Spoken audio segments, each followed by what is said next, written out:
Gusto mo bang mag-upgrade ng iPhone pero kulang ang iyong budget? Ito lang gagawin natin, mag-upgrade tayo ng housing. So itong ika-convert ko no ay aking personal na iPhone to no.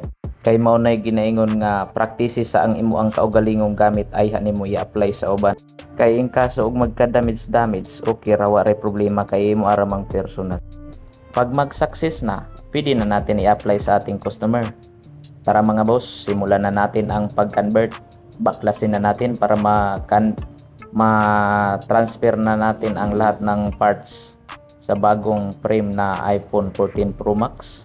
So tanggalin lang muna natin tong kanyang LCD no.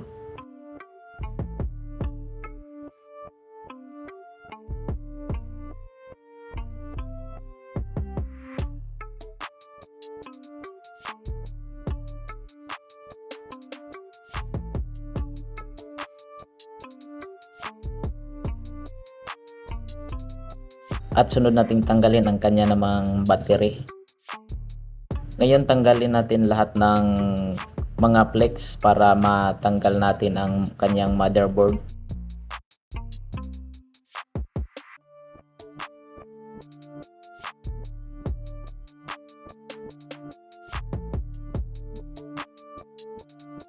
So ito ang kanyang motherboard no, na tanggal na natin. So ngayon ang susunod natin gagawin ay ililipat natin tong charging flex at iba pang mga small parts dito sa bagong frame.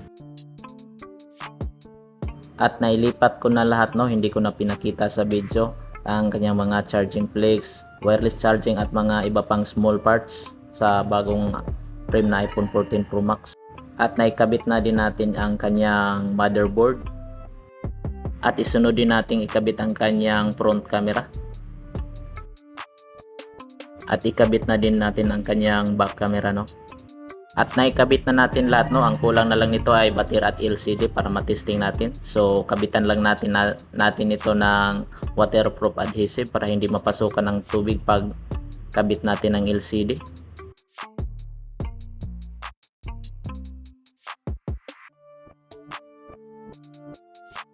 Pinalitan ko na lang din ang aking battery no kasi mababa na ang kanyang battery health. Ngayon ikabit na natin ang LCD para ma-testing na natin kung mag-power ba o success ba or hindi. Excited ako. Ibalik lang natin itong dalawang tornilyo. So ngayon test na natin. So yun, nag-power on. Ngayon tingnan natin no, kung tumuloy ba mag-power on. Baka nakastuck lang sa logo to. So yun no, kita natin nag-power on siya. Try natin kung mag-function ba lahat. So hindi po mababago no, pag nag-convert tayo, housing lang po ang nababago sa ating iPhone.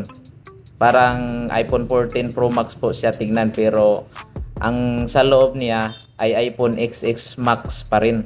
Hindi nababago. So, ang ganitong conversion, kung gusto mong magpaano lang, salitaw ka na, magpaibog-ibog lang sa imong mga friends ba, yawa mo na rin nagka iPhone 14 iPhone 14 Pro Max mang buang. Pero iPhone XS Max sabi ito.